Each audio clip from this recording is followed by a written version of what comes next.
네, 시청자 여러분 안녕하십니까? 대구 경북 소식 전해드립니다. 지방선거가 끝난 지 5달도 채 안 됐는데 선거 과정에서 나온 불미스러운 일로 인해 지역 정치권이 시끄럽습니다. 자유한국당 소속 전 최고위원, 현 대구시장 그리고 지방의원들이 불법과 도덕성 논란으로 도마 위에 오르고 있습니다. 하지만 대구시 의회뿐만 아니라 자유한국당도 지역 여론을 외면한 채 제 식구 감싸기에 급급해 비난 여론이 들끓고 있습니다. 윤태우 기자가 취재했습니다. 자유한국당 이재만 전 최고위원의 불법 선거운동에 관여한 혐의로 입건된 김병태 서호영 대구시 의원은 억울한 마음이 앞섭니다.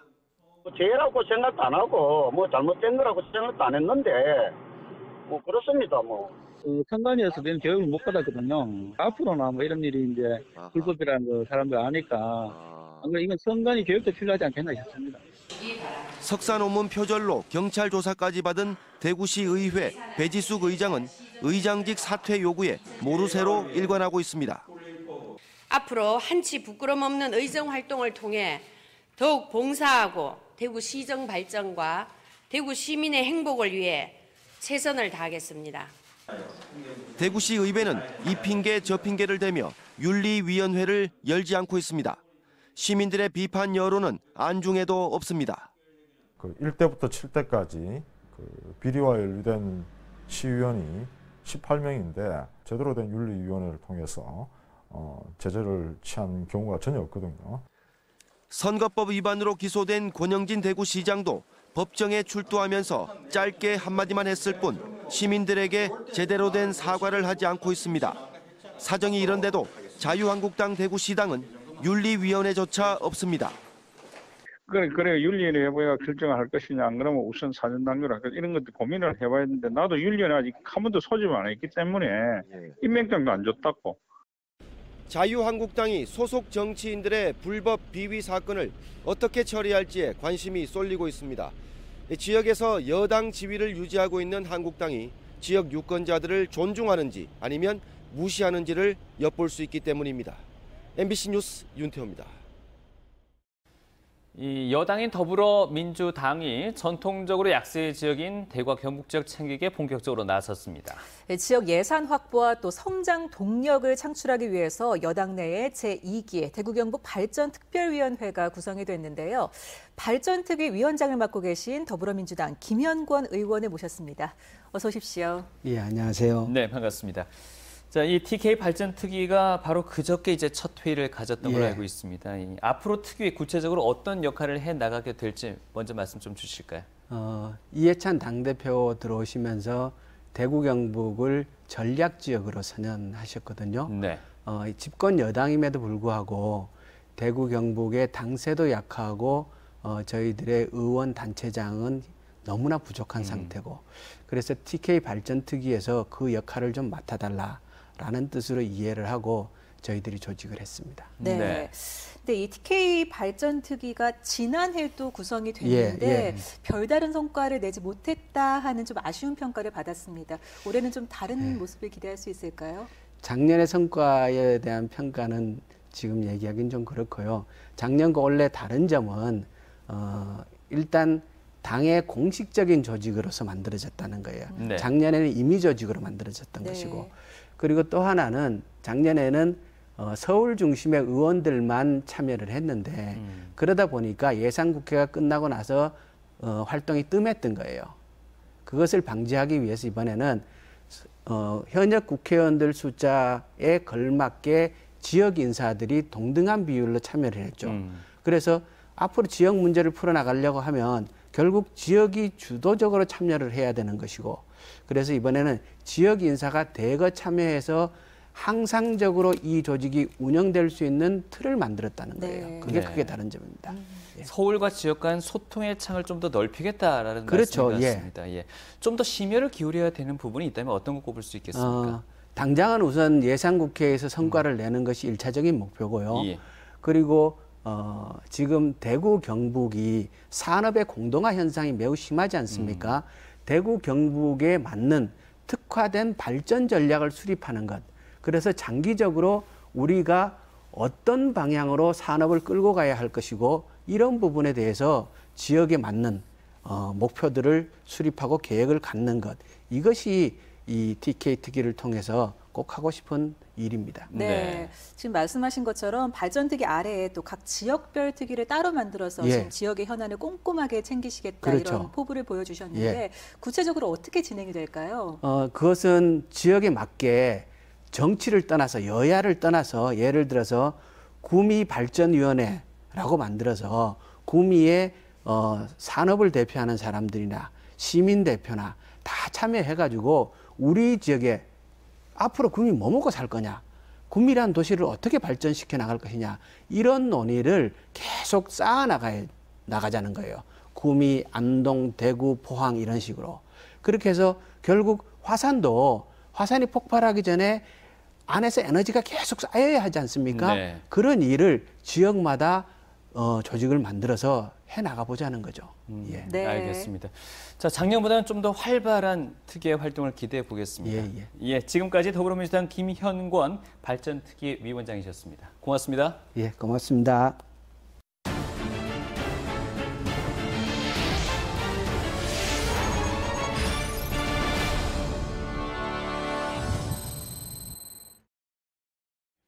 은행장 선임 방법 등을 바꾸는 지배구조 개선안이 대구은행 이사회에서 거부됐습니다.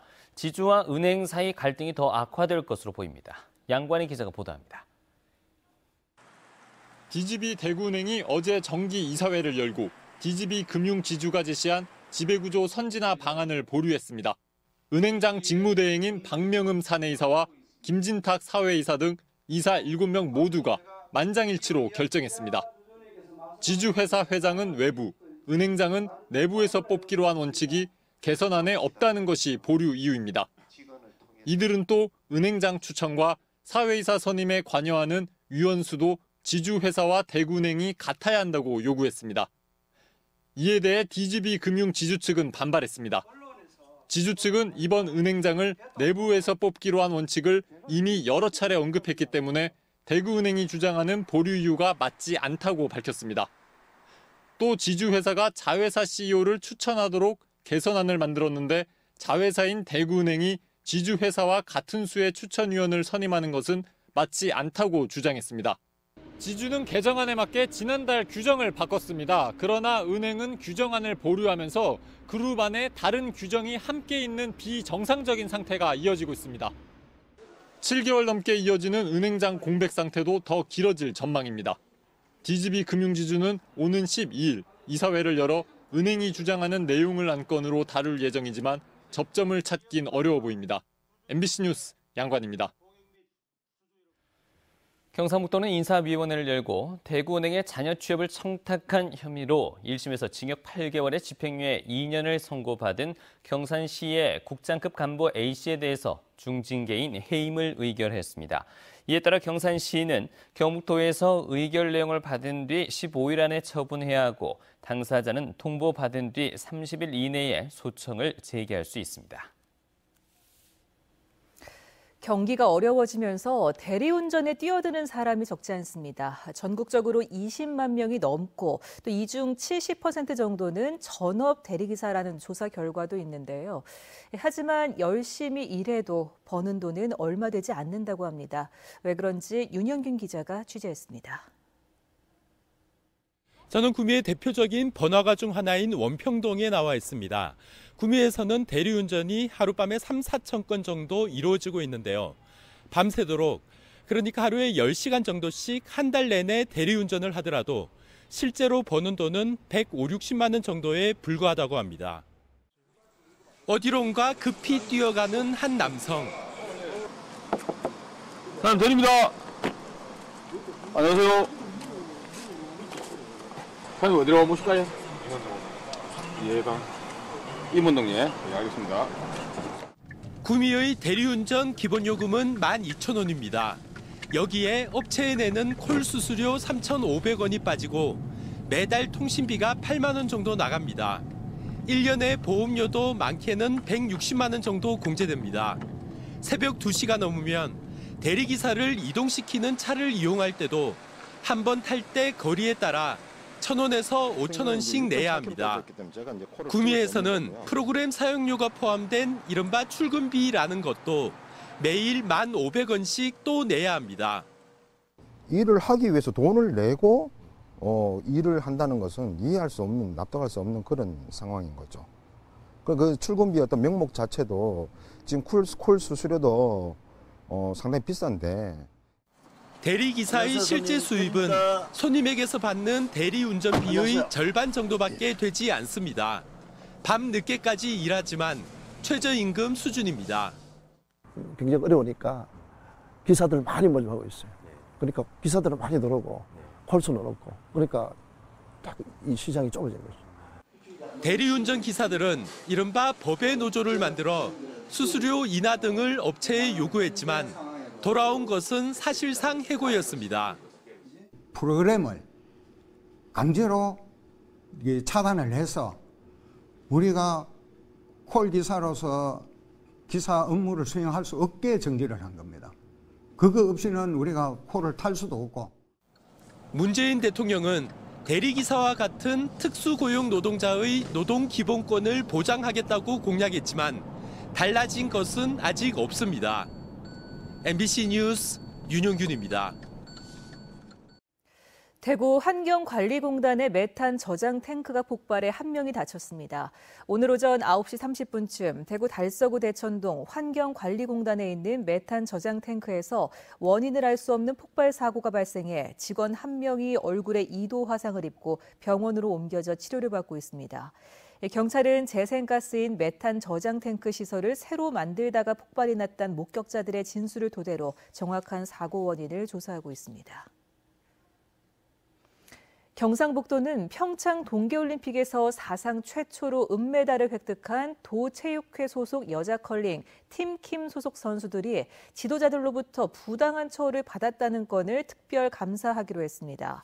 경상북도는 감사관실과 의성군, 변호사 등이 참여하는 특별 감사팀을 꾸려 경북 컬링협회 임원과 감독, 선수단을 상대로 탄원서 내용과 의성군과의 갈등 내용 등 컬링협회와 컬링장 운영 전반에 문제점을 파악할 방침입니다. 또 선수들의 심리적 안정과 불안감을 줄이기 위해 선수단을 협회 감독과 분리 조치하기로 했습니다.